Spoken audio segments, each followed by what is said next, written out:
Hello and welcome back to a Goths guide. And that is about all of that intro that is usable. Note to self, a huge mountain valley might look like a really cool shot for the opening of a video, but the high winds will make your audio sound like this.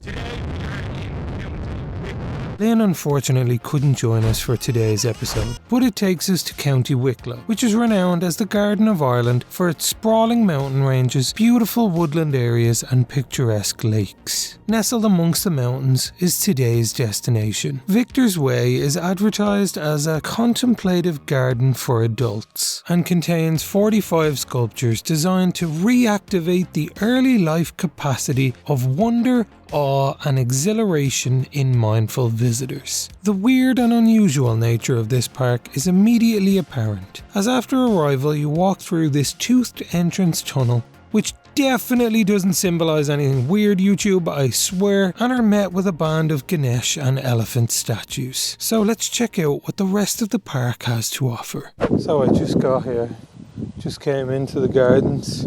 As you can see, there are many sculptures to begin with. This one is new, I haven't seen this before. This must be the most recent. But there are many sculptures from pretty much the minute you walk in. They all have different meanings and little kind of explanations about them. The early part, the entrance here, is very heavy on the Ganesh imagery. And I believe this was the first part of the statue park ever built, was just this part here. But yeah, this is a really cool, really unusual experience in Ireland, especially here. If you want an idea of how rural this place is, and the opening shot of me in a mountain valley wasn't enough, I had to pull over twice on my way here and wait on the side of the road for 15 minutes because there were sheep blocking the road and I just had to wait for the farmers to move them. But it's really quiet today, as you can see. I'm glad because the last time we came here was on a weekend and it was really busy. But this is one of my favorite sculptures just behind me here. This is the Wisdom Seat. It is a giant cobra chair. It is incredibly cool. As I'm on my own, it's going to be very difficult and it's going to be a really ugly shot, but I'm going to do my best to try get a shot of me sitting on the Wisdom Seat. I am filled with wisdom. No, I'm still very dumb. In fact, I left my Kinder Bueno in the car and that was not very smart because I am going to get hungry walking around here. I am very sure.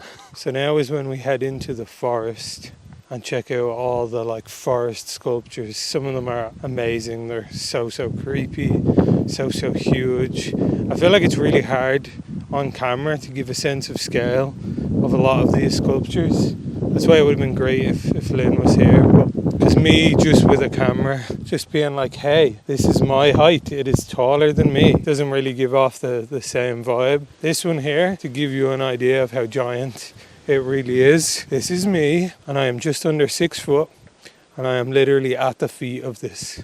So this is literally giant. It must be like 30 feet tall. It is crazy. So into the forest we go. It's probably going to be very dark in here, so I do apologize. I did try to get here earlier when it was a little bit sunny with all the sheep stopping me on the way here, and then just with how kind of scary a lot of the roads were on the way here driving down mountains. It took me longer than expected. It's also winter, so it's going to get dark while I'm in here, which I hope it doesn't because there's literally no lights. I'm just in a forest with a bunch of creepy sculptures, so if it gets dark that's going to be terrifying. This is Awakening, the first sculpture that you come across as you come through the forest. The detailing on this one is amazing. And I think, if I remember correctly from last time, that the statues, they kind of tell a story as you make your way through the forest. Because this first one starts kind of like birth or rebirth, you being reborn from an experience. And then as you follow the path through the forest, you kind of witness life. And I think some of the sculptures can be up for interpretation or debate, but it feels to me like a life cycle as you walk through here. It's interesting the way you kind of just follow through these little paths. And it's kind of telling you where to go, but also not really. It does feel like you're kind of just walking around a forest.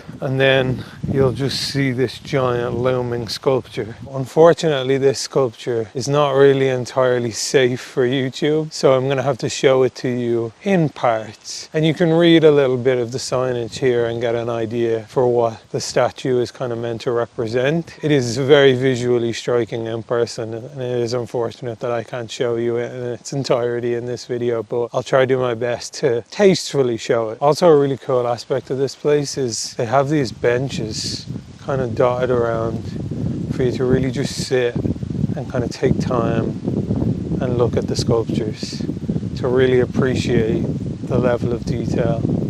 And there is a whole thing about kind of forest bathing and how that's good for you and your mental health, and I guess kind of your soul. And that's meant to be a big part of the experience here at Victor's Way. Literally, as I mentioned it, here is an explainer on forest bathing and the experience. And over here, they actually have little kind of recliners for you to use for your forest bathing experience.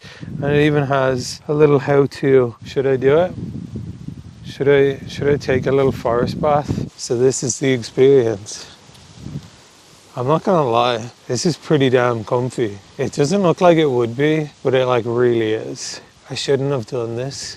I'm so comfy now, I don't want to get up. Do I feel any different after my 5-minute forest bath? In general, I just kind of like lying down. So next up, the split man. This section might end up getting edited out of this video because of the way YouTube is. This is an educational experience and it's art. So if YouTube does have an issue with it, that's unfortunate. But this is genuinely one of my favorite sculptures here. It is probably my second favorite, and it is so incredibly creepy and detailed. It is literally someone separating themselves from themselves. Here is the brief explainer on what the statue sort of represents. It is, again, incredibly detailed, even down to small little things like the end of the sword here being a little skull, and on the blade it says create or, and on the back of the statue on the other blade it says die or. I feel like it's worth noting too that this place is huge. The grounds are absolutely massive. You could walk around here for like a good 2.5, 3 hours, and I think we are coming up on my favorite sculpture in the entire park, and it's right behind me here in this pond, and I hope I can get a good shot of it because it's one of the few sculptures in this place that is in water and you can't reach it. Here's a slightly better shot of him from the side. There he is in all his glory. It is so creepy. It is just so detailed. And the sinking ship behind him, and just the detail of expression on his face. And it talks in the explainer about what this statue means. Burnout, maybe that's creative burnout or just general burnout in life. So that is my favorite sculpture in the park, but there are definitely more cool ones to see along the way, so let's continue on our path. Another thing I really love is the little bits of humor in a lot of the statues. They have like phones or like iPads or things like that, just little details. Also little signages like this around. The right way is the untrodden. It becomes the wrong way when it is stepped on. We are coming up on another, and it's so huge. Just look at the scope of this thing. And speaking of the little bits of humor and anachronistic details of these statues, if I remember correctly from my last trip here, there is a little Nokia phone on the back of this statue. Also, again, to give you a sense of scale, look at the size of this. Look at this.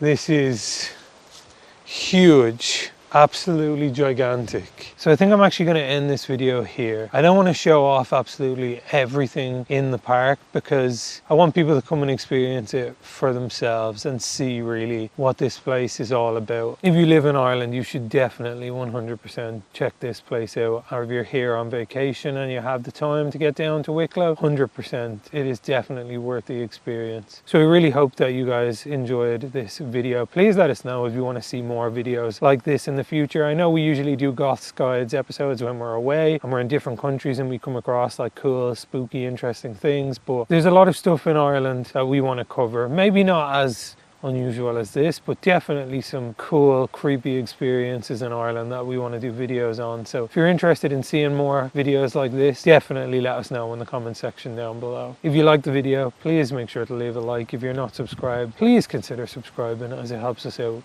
so much. As always, thank you so much to our patrons for making this video possible. The link to our Patreon is in the description down below if you want to help support us. Sorry Lynn couldn't be here for this one. I hope I didn't bore anyone to death. And as always, until next time. It feels weird without Lynn here. Can you join in? I don't think he's gonna do it. See you in your nightmares.